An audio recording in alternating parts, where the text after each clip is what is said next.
আপনারা কিছু মনে করবেন না, আজকে আমি একটু পরিষ্কার করে আমি কথা বলতে চাই। আপনাদের সবার হয়তো ভালো নাও লাগতে পারে, কিন্তু বিশ্বাস করেন, আমার এটা যদি আপনারা গ্রহণ করেন, আপনারা লাভবান হবেন, কোনো ক্ষতি হবে না দেশের। আমার অন্য কোনো আকাঙ্ক্ষা নাই, আমার একটাই আকাঙ্ক্ষা, দেশ এবং জাতিটাকে একটা সুন্দর জায়গায় রেখে ছুটি করা। I had enough.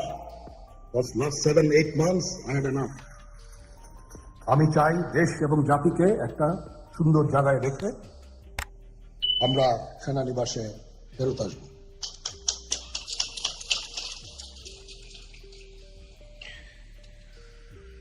আরেকটা জরুরি বিষয় যেটা আমি ভাবলাম যে আপনাদের সাথে আমি শেয়ার করি, দেশের এই আইন শৃঙ্খলা পরিস্থিতি খারাপের পিছনে কিছু কারণ আছে। প্রথম কারণটা হচ্ছে যে আমরা নিজেরা হানাহানির মধ্যে ব্যস্ত, একজন আরেকজনের বিরুদ্ধে বিষোদ্গারে ব্যস্ত। এটা একটা চমৎকার সুযোগ অপরাধীদের জন্য।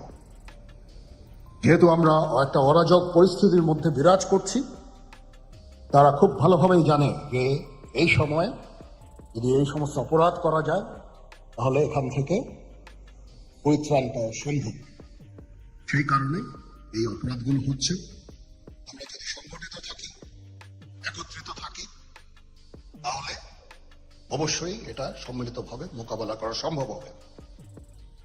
Police, RAB, BGB, DGFI, NSI এগুলো দেশের জন্য অত্যন্ত গুরুত্বপূর্ণ কাজ করেছে অতীতে। খারাপ কাজের সাথে অসংখ্য ভালো কাজ করেছে। আজকে যে দেশের স্থিতিশীলতা, দেশটাকে যে এত বছর স্থিতিশীল রাখা হয়েছে, এটার কারণ হচ্ছে এই সশস্ত্র বাহিনীর বহু সেনা সদস্য, সিভিলিয়ান সবাই মিলে এই অর্গানাইজেশনগুলোকে, অসামরিক, সামরিক সবাই মিলে এই অর্গানাইজেশনগুলোকে এফেক্টিভ রেখেছে। সেই জন্য আজকে সুন্দর, এতদিন ধরে আমরা একটা সুন্দর পরিবেশ পেয়েছি। এর মধ্যে যারা কাজ করেছে, যদি অপরাধ করে থাকে সেটা শাস্তি হবে, অবশ্যই শাস্তি হতে হবে, না হলে এই জিনিস আবার ঘটবে। আমরা সেটাকে বন্ধ করতে চাই চিরতরে, কিন্তু তার আগে মনে রাখতে হবে আমরা এমন ভাবে কাজটা করব এই সমস্ত অর্গানাইজেশনগুলো যেন আন্ডারমাইন না হয়। আজকে পুলিশ সদস্য কাজ করছে না, একটা বিশাল বড় কারণ হচ্ছে অনেকের বিরুদ্ধে মামলা, অনেকে জেলে। RAB, BGB, DGFI, NSI panicked.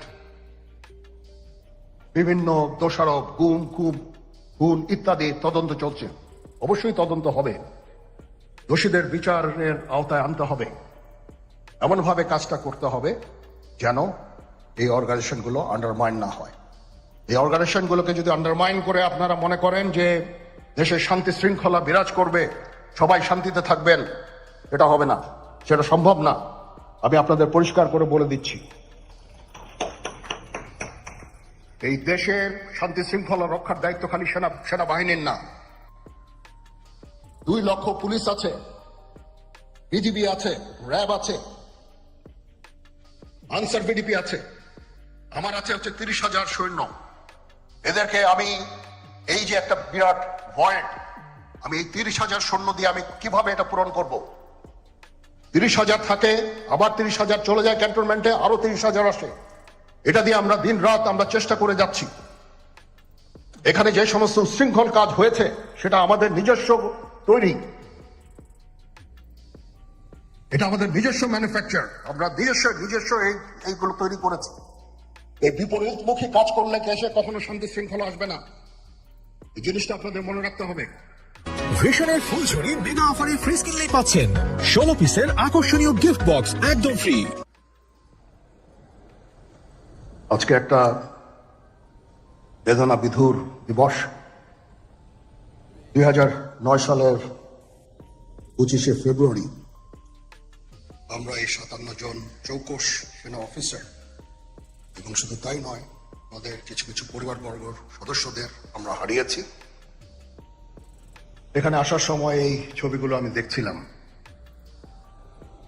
এই ছবিগুলো আপনারা অনেকে ছবিতে দেখেছেন, কিন্তু এগুলো আমার সব চাক্ষুষ দেখা। আমি একটা চাক্ষুষ সাক্ষী এই সমস্ত বর্বরতার। একটা জিনিস আমাদের সবসময় মনে রাখতে হবে,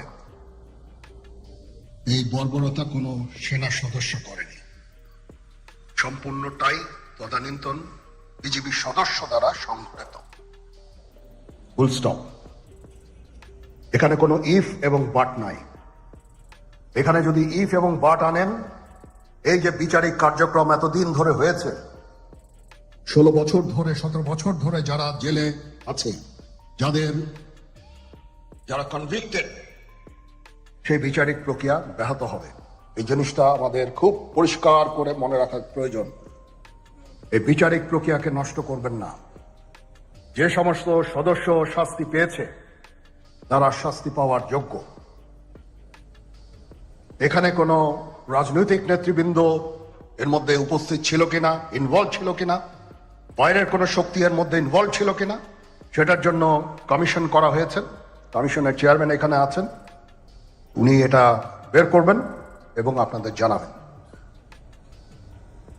বটম লাইন হচ্ছে যে এই সমস্ত আমাদের এই চৌকস সেনা সদস্য যারা প্রাণ হারিয়েছেন, তারা প্রাণ হারিয়েছেন তদানীন্তন বিডিআর সদস্যদের গুলিতে। আমরা নিজেরা এই সমস্ত জিনিস নিয়ে অনেক ভিন্ন মত পোষণ করছি। কেউ কেউ এই জিনিসটাকে ভিন্ন খাতে প্রবাহিত করার চেষ্টা করছি। সেটা আমাদের জন্য মঙ্গলজনক হবে না। আজকে যদি আমার যে উপদেশ আমি কিছু দিয়ে যাব, সেটা যদি আপনারা গ্রহণ করেন, আপনারা লাভবান হবেন, আমি এটা আপনাদের নিশ্চিত করছি। আমরা নিজেরা ভেদাভেদ সৃষ্টি না করি, আমরা নিজেরা ইউনাইটেড থাকি। আমাদের মধ্যে যদি কোনো সমস্যা থেকে থাকে, কোনো ব্যত্যয় থেকে থাকে, কোনো গ্রিভান্সেস থেকে থাকে, সেটা আমরা আলোচনার মাধ্যমে সমাধান করব।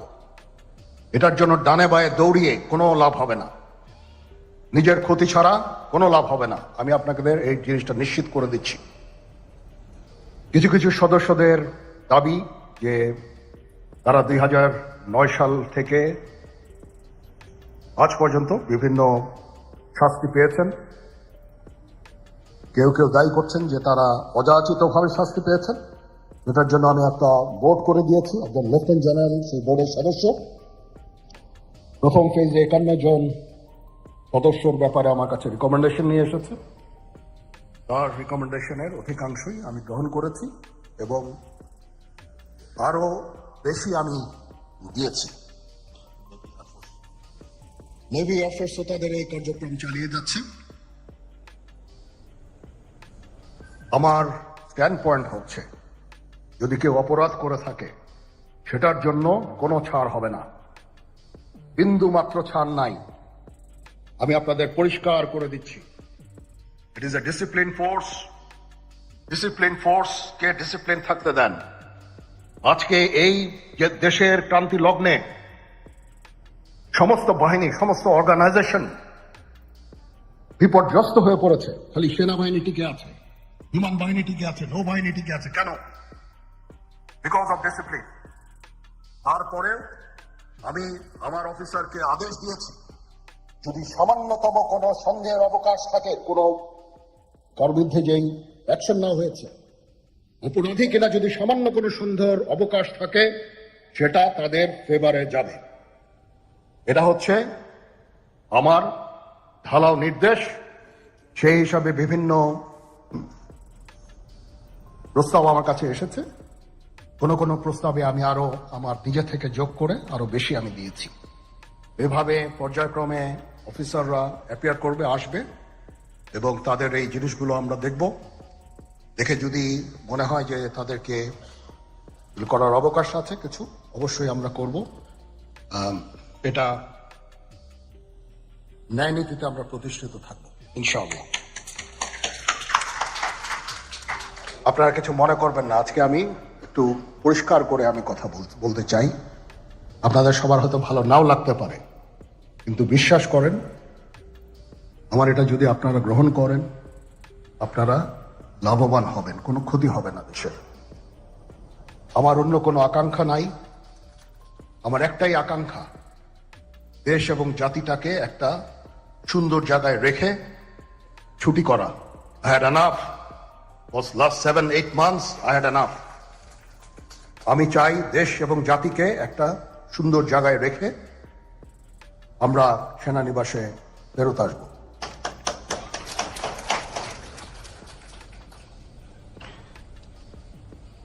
আরেকটা জরুরি বিষয় যেটা আমি ভাবলাম যে আপনাদের সাথে আমি শেয়ার করি। দেশের এই আইন শৃঙ্খলা পরিস্থিতি খারাপের পিছনে কিছু কারণ আছে। প্রথম কারণটা হচ্ছে যে আমরা নিজেরা হানাহানির মধ্যে ব্যস্ত, একজন আরেকজনের বিরুদ্ধে বিষোদ্গারে ব্যস্ত। এটা একটা চমৎকার সুযোগ অপরাধীদের জন্য।